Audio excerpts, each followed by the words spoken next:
I call this meeting of the South Woodbury School District to order. This will be a business meeting tonight. I'm going to turn it over to Director Greenherron for the land acknowledgement. Thank you. South Woodbury School District would like to begin by acknowledging that we gather on the ancestral homelands, originally known as Chikolche and Lushootseed, of the coastal Salish peoples, on the lands of the Lower Skagit, Tulalip, Swinomish, Snohomish, Stillaguamish, and Suquamish, who have lived in the Salish Sea Basin since time immemorial and have hunted, fished, gathered, and taken care of these lands. We respect their sovereignty, their right to self-determination, and we honor their sacred spiritual connection with the land and water. Please join me in expressing our deepest respect and gratitude to the Indigenous people of this territory and for their enduring care and protection of the land in which we currently occupy and share through the Treaty of Point Elliott, signed by 82 tribes in Mukilteo on January 22nd, 1855. Thank you very much. This meeting is a little different than our usual business meeting because we have a public hearing on the budget in the midst of it. At that time, we will suspend the business meeting to have the public hearing to allow community members, if any would like to comment specifically on the budget, anything pro or con on the budget, that is the time to do so. Comments on anything besides the budget should be held for the public comment period later in the meeting. Director Jackson will be joining us virtually shortly, but has asked that we begin without her. If you would like to make a comment either in the hearing or in the public comment section, please, and you're on Zoom, please note your name and location in the Q&A function right away, and which of those two you would like to comment on, the budget hearing or general public comment. And then you can start typing up what you'd like me to read. Are there any objections to approving the agenda and minutes as presented? Hearing none, the agenda and minutes are approved as presented. We'll now move on to our budget presentation. I'll turn it over to Mr. Field.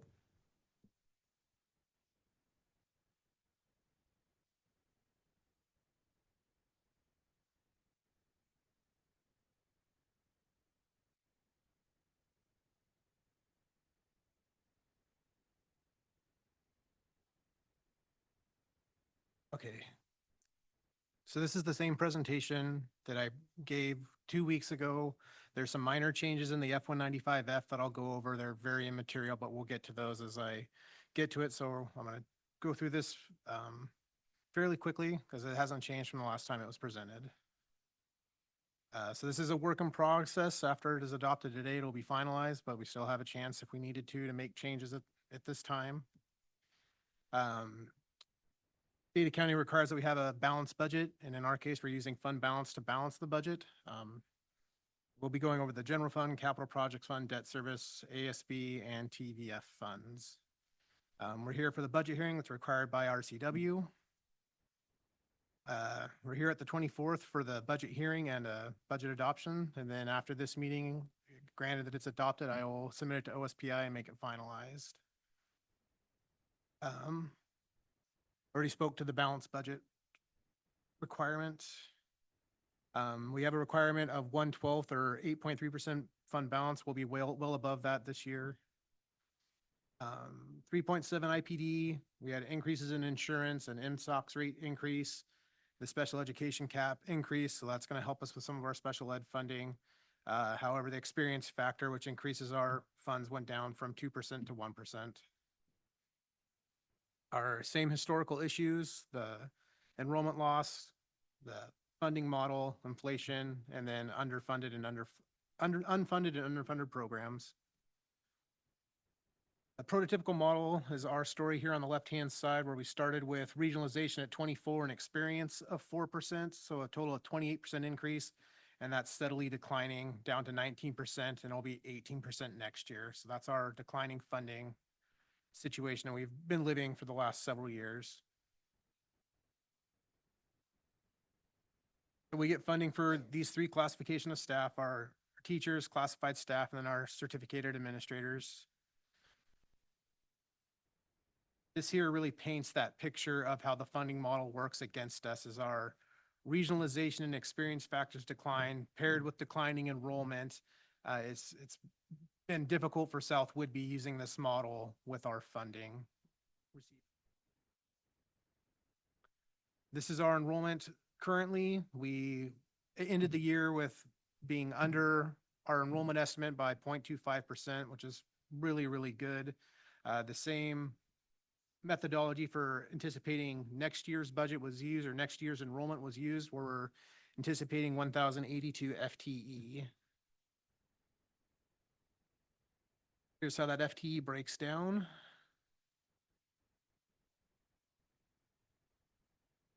Our general fund revenue, we get our revenue from local property taxes, district generated funds, so kids buying lunch, kids paying for class fees, things of that nature. State apportionment, which is the majority of our funding, and then categorical federal and state funding.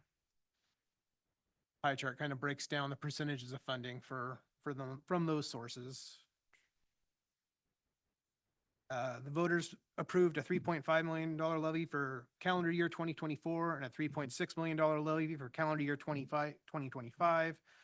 Our fiscal year crosses the calendar year, so we're anticipating the 3.559 levy collection next year. Our levy pays for everything that apportionment doesn't, so athletics, staffing not funded or underfunded. Our MSOX basically pays utility insurance. The levy picks up everything else, so think printing paper, everything else we use to run the school.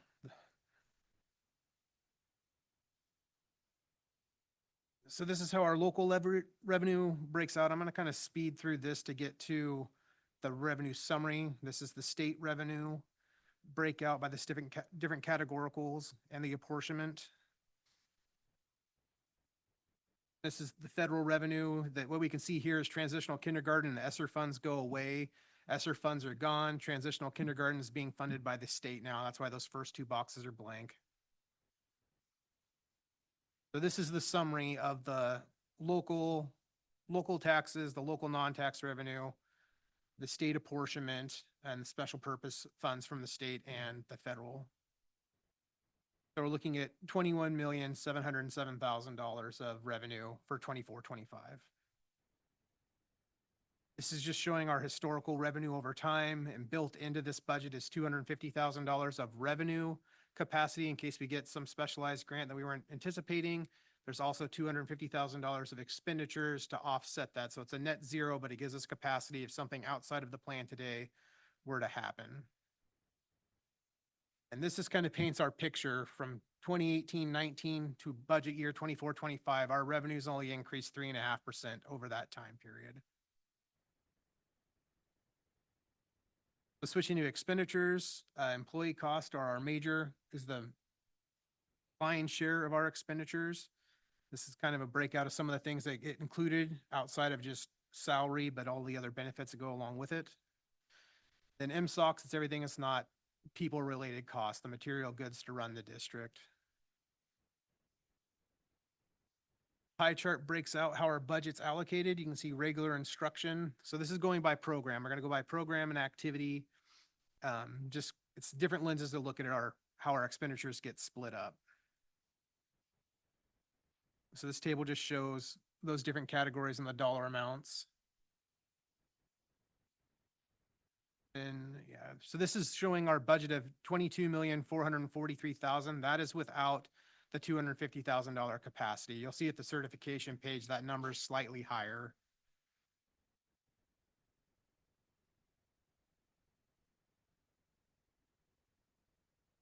So this is expenditure by object code. This is what people are most familiar with. Certificated salaries, classified salaries, employee benefits, supplies, and then purchase services. So when we have people come in and do things that are not a material good.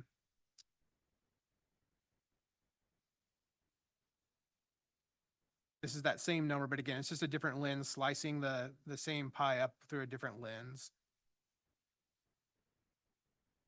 Pie chart just show, or a bar chart just showing over time how those numbers have changed for object code.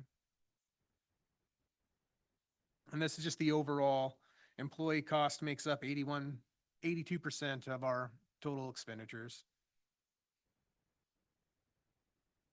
So activity type is just that third lens that the state uses. So we have teaching activities, building administration, central administration, and then other supporting activities and teaching support. It's the same $22.4 million subtotal, just again, breaking out the different part. And to point out here, the only reduction through this lens that we have is for building administration, $175,000. So this is a required disclosure that we're anticipating the state's going to give us $1.5 million for MSOCs. We're anticipating we're going to spend 2.3. So that difference is coming from the levy. If it were opposite, we weren't spending all the MSOCs, I'd need to explain what we were going to use the MSOCs monies for. I don't know a district that's ever done that. So the other funds, the capital projects, debt service fund, ASB fund, and transportation vehicle fund. We have our capital levy and capital bond. The levy's used for technology and major repair. The bond's made for more evasive, long-term fixes. So this is a capacity budget. I don't anticipate we're going to spend $33 million. We did get our bond funded on July 17th, so we do have $30 million to spend, but I don't anticipate that we're going to spend it all next year. But if for some reason we had the opportunity and things were going super smooth, we just want that capacity so we don't have to do a budget extension. Debt service fund, more activity now that we've sold the bond. We have interest payments coming in the coming year, and that's what that $1.4 million will be for the expenditure. ASB, this is just a capacity budget, trying to give the students enough money, enough capacity to do whatever they need. I'll be working with the students in early September to really define what we're going to do or what their plan is to spend these funds. This is just the maximum they could spend in the year. We'll see later tonight that we've only actually spent about $80,000 this year. So it's likely way more money than they would actually spend, but they do have the funds and it is, again, a capacity budget. PVF can only be used to buy yellow school buses. Again, capacity budget, so we can just buy as many school buses as we could if we wanted to. Lead time on buses is close to a year now, and I'm not sure how many we have ordered at this moment. I'm not sure we have any ordered, but if we have opportunity, sometimes people order them and decide they don't want, we want to be able to swoop on them if it's time to replace part of the fleet. So this is the certification page, and this will line up with the adoption paperwork if we move forward with adopting tonight. So an expenditure budget of $2,693,000 for the general fund, $712,900 for trans vehicle, $33,450,000 for capital projects, $1.4 million for debt service, and $154,500 for ASB. So next is another required documents, the F-195F, our 4-year projection. The enrollment projection, it's kind of a best guess. It's really hard to predict much further out than a year. So you can kind of just chase the grades through and a diagonal across for the most part. We're hoping when we get to that 27, 28 year, it really does start kind of to belly out and flatten out for our district for students. Our forecasted budgeted revenue, again, just gets pretty squishy the further you go out, not knowing what's going on. And then expenditures the same way. We do have this working out over the 4-year plan to get nearly to that required or that minimum fund balance that the board has set. So this projection does not go below that. It just gets us down to that minimum over the next 4 years. You can see here the $3.2 million ending fund balance. Capital projects fund, this does have us spending all of the bond funds. It's a best guess at this time. We're slated to potentially have a second sale next year, but I'm not anticipating it. It'll likely be the year after, but just in case. So this is where we had some changes. When I had this reviewed by the ESD, there's a change to the revenue we're going to collect. So I just highlighted the items in yellow. When we sold the bond, we actually got our schedule of payments. So I had to adjust the first tranche has $645,000 of principal being paid. I had like 600,000. So I was just requested to make it match the schedule. And that's all that is flowing through. That one change affects everything down below. So that's what the change was there. ASB, they pointed out that they didn't have private money spent in 27, 28. So I just put that in there to clear that comment and so they would accept it. Very minor, but that's the changes there. PVS stayed the same. Again, this is capacity. When we have enough money to buy a bus, we intend to buy a bus. All the information is provided on the website. A complete version, preliminary version of the F-195, all 200 pages and all of its glory is posted up there.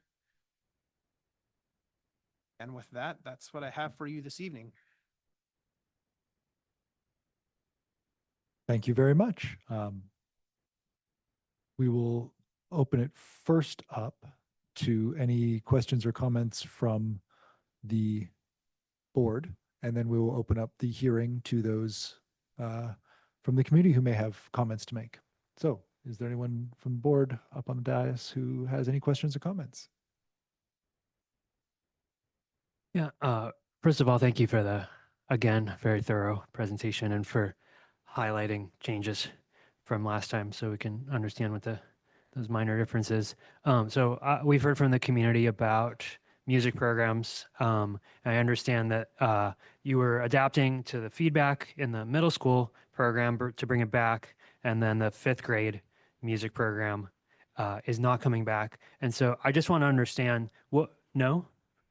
Oh, okay. So now it's a 2-part question.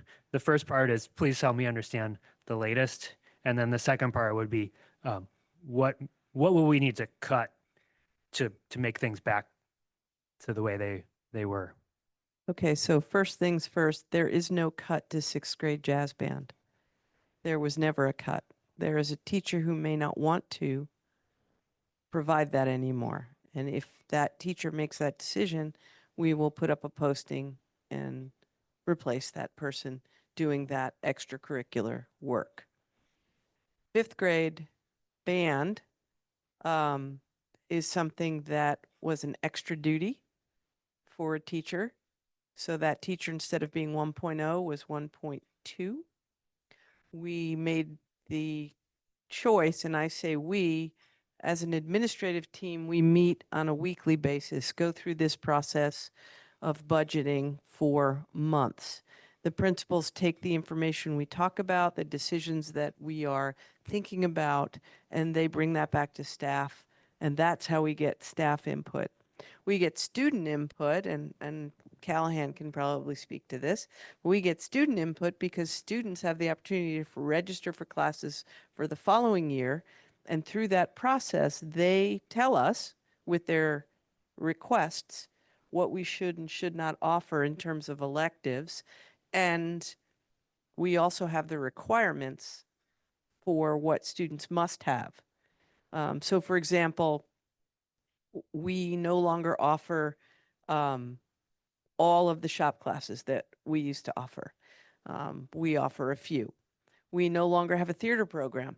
I'm not saying I'm not putting value judgment on these things. I'm telling you that these are the things that over time have changed. We offer a garden. We have an ag class at the high school. We offer physics every other year because we can't afford to offer it every year. We have AP classes, so on and so forth. So we make these kinds of decisions over time. And in our district, over time, our budget continues to go down, as Paul explained to you, because our enrollment decreases. So we have to make judgments on what we need to do. So for example, this year, we value small class sizes at the kindergarten level. So we have 45 students registered. We've decided that 3 teachers are important for us to have at that level so that class sizes are small. We value we make value judgments. And fifth grade band, we believe that because we offer specialists at the K-5 level in PE, again, PE, it's required that students have 100 minutes. So we need to offer enough PE. We need to when I arrived in the district in 2011, we had no specialists at the elementary level. That was a cut that was made.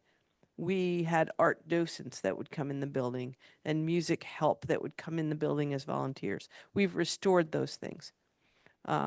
We've added the garden program. Over time, we did it through grants, and then we chose to make sure that that was integral to our program. So I give you all of that history to tell you how we create these value judgments. So at the elementary level, we've looked at other districts. Many districts start band at grade 6. In our situation, 6-12 is in one building.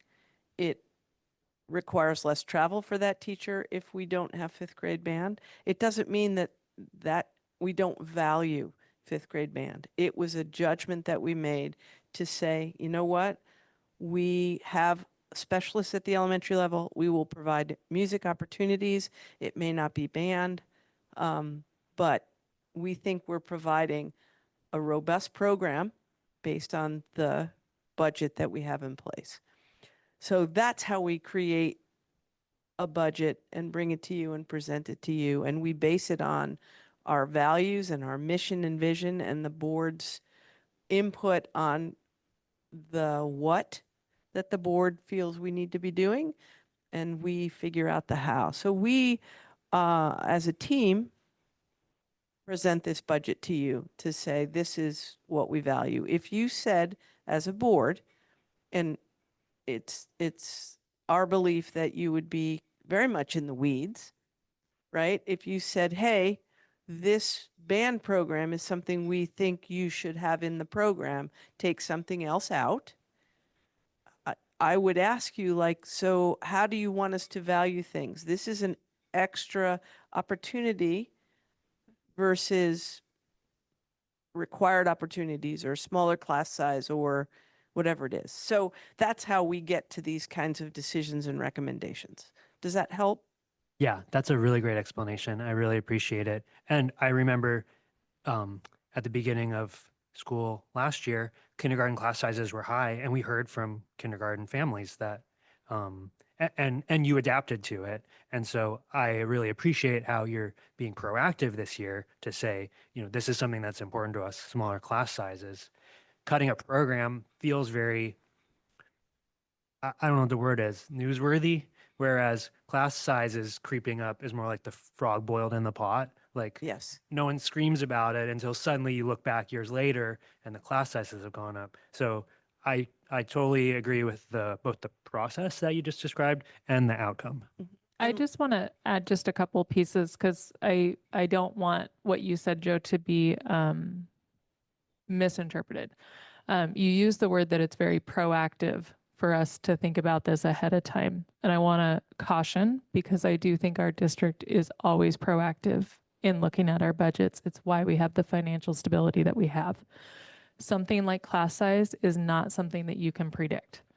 And so what happened in the fall was there were more students than anticipated coming in. And that so was we 2 years had ago, by the way, not this past fall. and so we had to be responsive in that moment. So I don't think that that's the most fair comparison. And if I could just jump in, Andrea, here's what we did this year. You have a teacher on your personnel report that is being appointed tonight because we did bridge the gap. We don't want to overcommit because, again, what may not be realized is that we commit to our teaching staff on actually on May 15th. If we don't reduce by May 15th, then those people are on staff and guaranteed a paycheck. So we make difficult decisions then. You're approving this budget now for next year. We've already had to make many staffing decisions already. One of the staffing decisions we made was at the time, we had under 40 kindergarten students. So we had 2 kindergarten teachers. We are adding the third one now because we've increased that to about 48. So we're at a tipping point. Paul and I also worked on our K-3 compliance, which is additional dollars to make sure that our class sizes at that level and ratio are 17-1. We got to a point where we would have been over that ratio. So it's one of two choices. If we are over the ratio, we don't get the dollars. If we hire someone and go under the ratio, we get the dollars that offset the cost of adding that person. So we added tonight rather than wait until September. We think it was hedging our bets because we think we're really going to have the number of kindergartners that will do that. We could be wrong, but we're closer to the beginning to make that decision. But we didn't make it May 15th. So again, these are the kinds of things that happen as we go through the summer. And so, you know, again, I don't know that you want to say it's proactive or we're reactive when we say, hey, our class sizes did get to that point. That particular year was 2 years ago.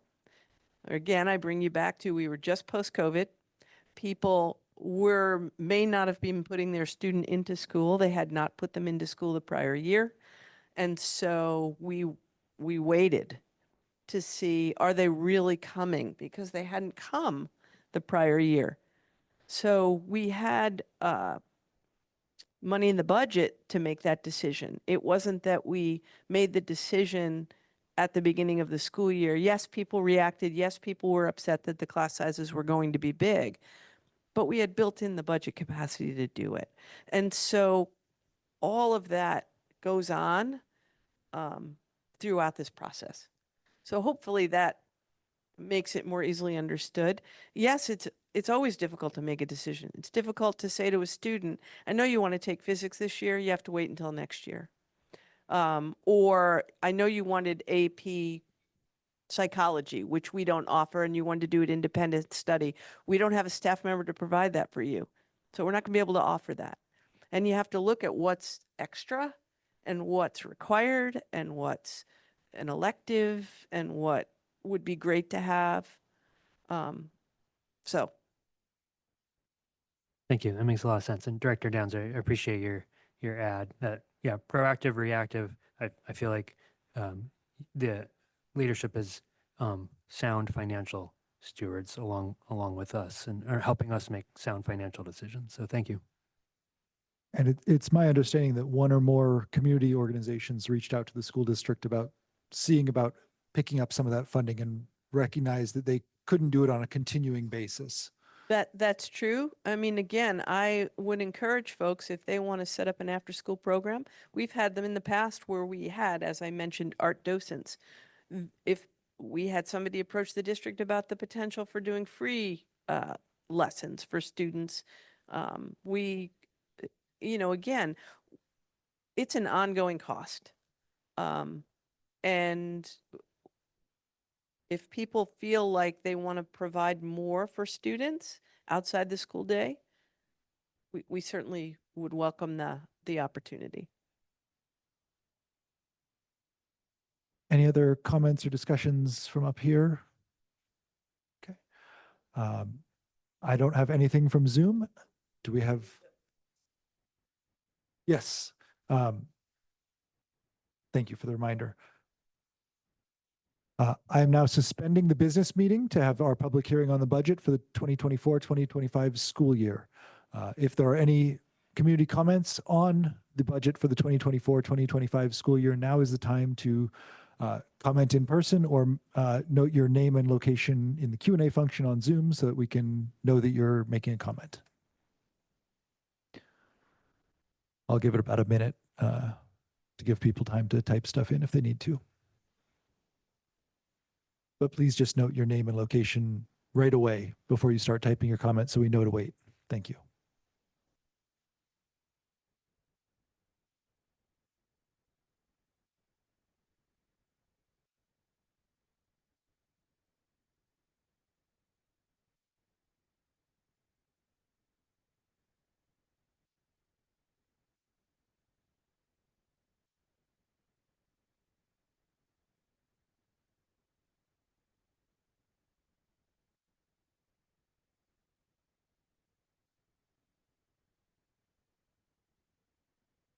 Okay, in the absence of any public comment, the public hearing is closed and we will resume our business meeting. Are there any objections to approving the consent agenda as presented? Hearing none, our consent agenda is approved as presented. We'll move on to our public comment time. If you are in person, please inform Ms. Macaro if you'd like to make a comment. If you are on Zoom, please note your name and location in the Q&A function so we can get any public comment on something besides the budget. Again, I'll give about a minute for any typing to occur.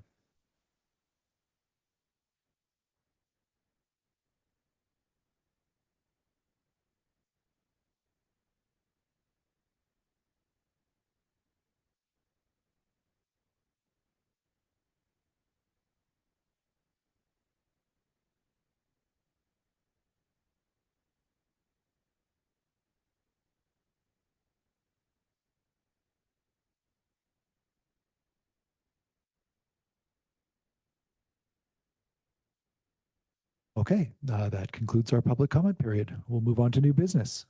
Memorandum 2324-52, Resolution 688, 2024-2025 budget. Are there any comments or discussion from here on the dais? I know that Director Jackson has joined us on Zoom, so I want to give a moment if she has any commentary to add as well. No commentary from me, thank you. Thank you, Director Jackson. Okay, we'll move on to our student board representative. Advisory vote, please. Aye. Thank you very much. All those in favor of approving Memorandum 2324-52, please say aye. Aye. Any opposed, please say nay. The memorandum has passed. Memorandum 2324-53, approval of amended resolutions 686 and 687 for the November 2024 levies. Dr. Moshe, could you just note the amendments there? We had to change names. There's no financial change. We added the attorney's name and Mr. Field's name. Thank you very much. Any comments, questions, discussion from the board? Okay.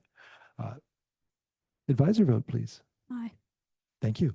All those in favor of approving Memorandum 2324-53, please say aye. Aye. Any opposed, please say nay. Memorandum 2324-53 passes. Memorandum 2324-54, approval of the levies pro-con committee appointments. These are those community members who will make the statements in the voter's guide in November. Any comments or questions? Just want to thank the committee members for helping ensure an informed electorate, which is such an important part of democracy. Absolutely, thank you. Advisor vote, please. Oh, just a moment. Marnie Jackson has Oh, a hand raised. sorry. Director Jackson. I too just wanted to, I echo Director Greenherron's comments. I want to express gratitude to these committee members. It's a volunteer position and one that is of immense importance in our community. So thank you. Thank you, Director Jackson. Okay, we have our advisory vote. Aye. Thank you. All those in favor of approving Memorandum 2324-54, please say aye. Aye. Any opposed, please say nay. The memorandum has passed. Memorandum 2324-55, approval of the 2024-2025 board goals, district goals. We should probably amend that at some point during this process. That's something I missed in looking over the agenda. Any comments or questions from here on the dais? I just want to say I really like the way we collaborated both on the philosophies of how we wanted the goals to be and also on the wordsmithing. I feel like every year is an improvement in both the process and the outcome. So from the objectives themselves, really like Dr. Moshe shared with us what she calls her action plan, and it's very aptly named because I feel like it really puts into action. We said the what and she's putting into action the how. And so breaking down what the actions are going to be for each of the objectives. given that, I still feel a little torn because a lot of the language is placeholder. And so I'm curious if how my colleagues would feel about tabling this vote to a future meeting so that Dr. Moshe will have time with her admin team once they come back from vacation to fill in some of those placeholders. And then we can vote on the SMART goals themselves. So actually, let me rephrase that. I move that we table this agenda item to the next business meeting for the reason I just mentioned. I'm trying to remember the details around tabling. I think that tabling is actually, it has to be taken off the table. I think what you want is what is postponed until the next business meeting, because tabling is just setting it there and then it has to be taken up before any other business can be. Okay, I move that we postpone this memorandum until the next board business meeting. Is there any comments or discussion on the motion to postpone this item? Director Jackson? I am not opposed to the suggestion, but I'm curious if we might hear from the superintendent about the merits of adopting goals as they stand prior to clarification of the metrics and key indicators versus adopting goals with the metrics and key indicators already delineated. Thank you, Director Jackson. First things first, I don't see harm in delaying the vote. I do believe that the goals set out the what and the action plan is the how. So it seems to me that the board, it's like policy. You would approve a policy and then I would put a procedure out. And if there was an objection to the procedure, then that means I didn't understand the policy and didn't give it back to you in a way that made sense. I do think that the action plan needs the metrics, but I need my team to be able to chime in. So I don't think you're changing the goals though. So I'm not sure that you need to wait. That's my opinion on the matter. Thank you. That's helpful for me to hear. I appreciate your perspective. Any other comments or discussion on this? I think I would also agree that the goals as they stand would not largely change regardless of the metrics put forward in an action plan. And I think it's being mindful of where is the board's purview versus where is the administration's purview, and how does that relationship interact and go together. And I don't see a need to postpone voting on goals that are intended to be in alignment with the work that we have been doing for the last few years, that are intended to give direction to our administrative team as they come back in August. I think that delaying, giving them clarity on where we are going is only going to slow down their ability to meet our expectations. I guess I would chime in with that, knowing the timing. That's again, the good point, because if we postpone, the next meeting is August 28th when we're in our back to school. So it basically leaves the goals in limbo in terms of our meeting with staff. So if the board were to approve them tonight, then during the month of August, administratively, we really can hone the action plans and then present out. So I guess I do think the timing, if we postponed that would change that timing. I would say, as Dr. Moshe mentioned, between the difference between policy and procedure, that if we as a board felt that the metrics as they are finalized weren't sufficient or weren't properly directed, that we would still have an opportunity to go back to Dr. Moshe and note that and request general changes in focus or changes in scale rather than precise changes, while still staying in our lane. Does that seem? Yeah. Okay. Director Jackson, I see your hand up. Yes, I share the perspective that these goals as written very likely would not change with the clarification of an action plan with measurables. And for that reason, as well as the reason of giving our administration as much on-ramp as possible for preparing for the coming school year, I would feel comfortable making a vote today. Is there any more? Oh, Reminds you have a motion on the table that needs a second, so. does not need a second because it's a small board. Okay. So we do have a motion on the table, however. So at this point, we can vote on the motion. The person who's made the motion may, I believe, withdraw it if he would like, or we can make vote on it. We'll call the question. All those in favor of postponing this vote until the next business meeting, please say aye. Aye. All those opposed, please say nay. Nay. That motion has failed. Okay. We return to our basic memorandum of the approval of the board, the district board goals, which we'll need to amend to be district goals before we vote on it. Any further comments or questions on the motion before us? I move that we rename the motion memorandum 23/24/55, approval of the 2024-2025 district goals.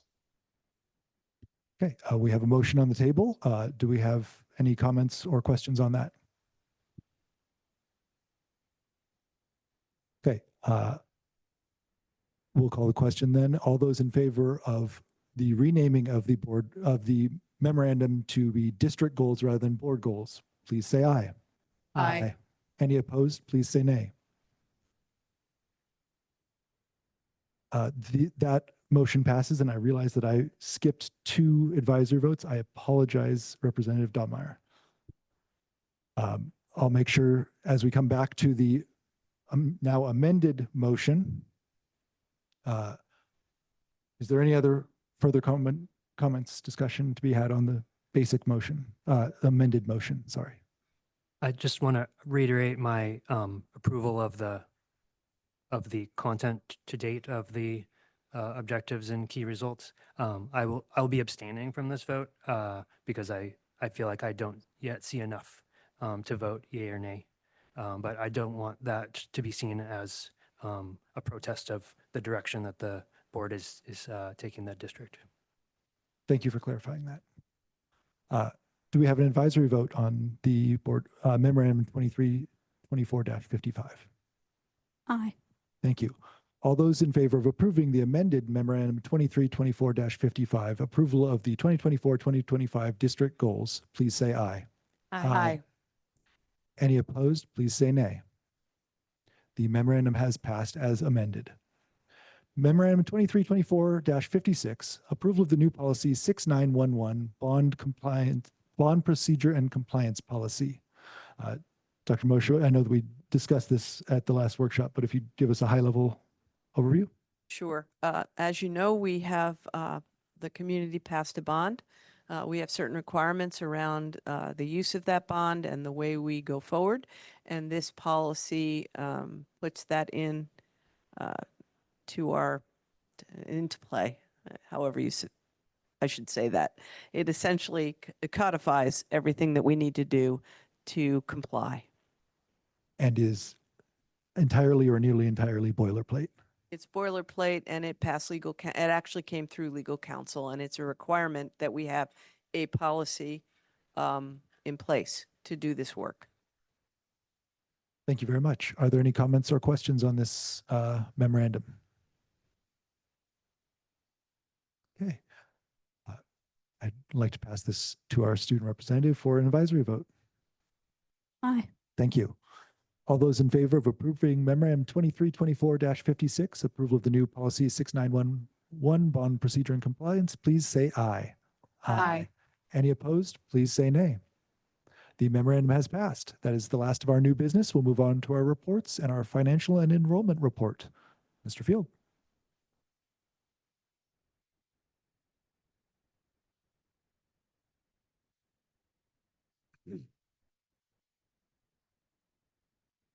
Does Director Jackson have a question still? No, my apologies. I had an accidentally raised hand on Zoom.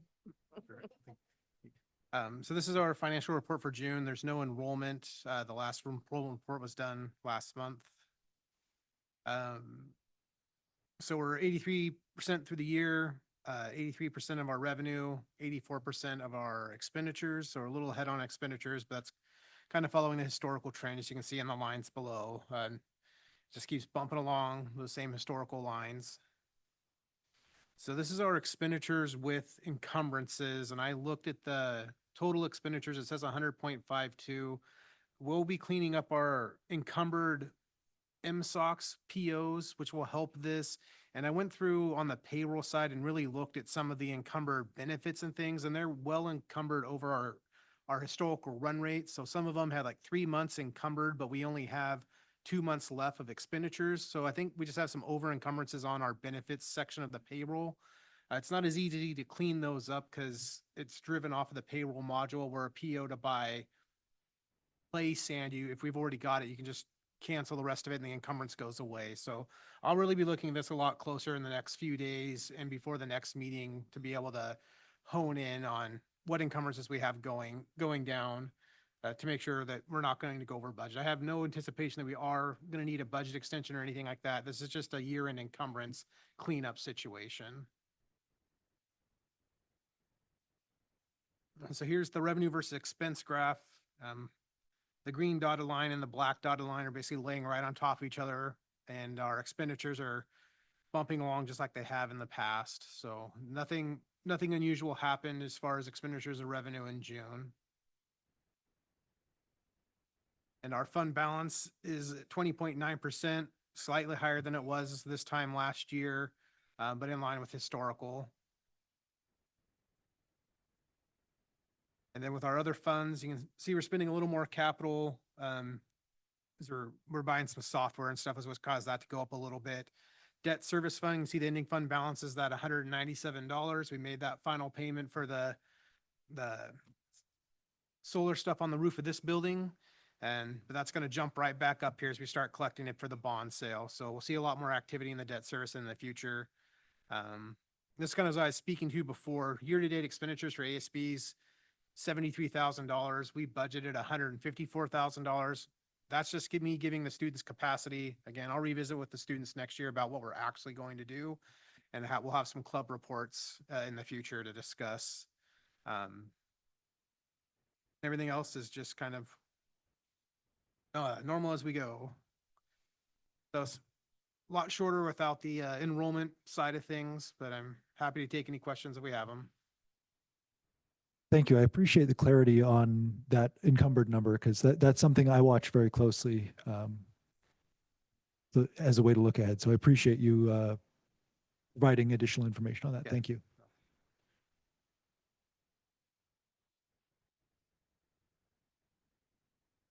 Hey, it looks like no questions for you. We'll move on to the superintendent's report. I do want to apologize to Callahan and offer up a little bit of the superintendent's time if you have a student report, because we didn't put that on there. So do you need a student report time? No, I don't think so. Okay, just wanted to make sure I wasn't being, letting you go by. Okay, so it is the summer, so I'm sure there are a few student reports, although I do know that it's not a student, it's not a district endeavor, but I know that Carter is on a trip with students to Italy, and that I talked to his parents the other night, and they're having a ball. So that's good to know. We are in the midst of summer. We are finishing hiring for some positions, and we're just getting ourselves ready to open. As you heard earlier, administration's back on August 1st after a well-deserved break. So I really have nothing new to report. I kind of like that. Director Jackson, is there a legislative report? There is not, thank you. Okay. Other board member comments or reports? I'll note alongside Director Jackson's work, I've been in contact with the board chair up in Coopville and reached out to the board chair up in Oak Harbor to try to arrange a all island district meeting, hopefully about budgets, hopefully with our legislators, but we'll work on getting some more details on that as they come through that discussion. But that's something in the works that Director Jackson and I have been working on. Okay. If there's nothing else, this meeting is adjourned. Thank you very much and good night.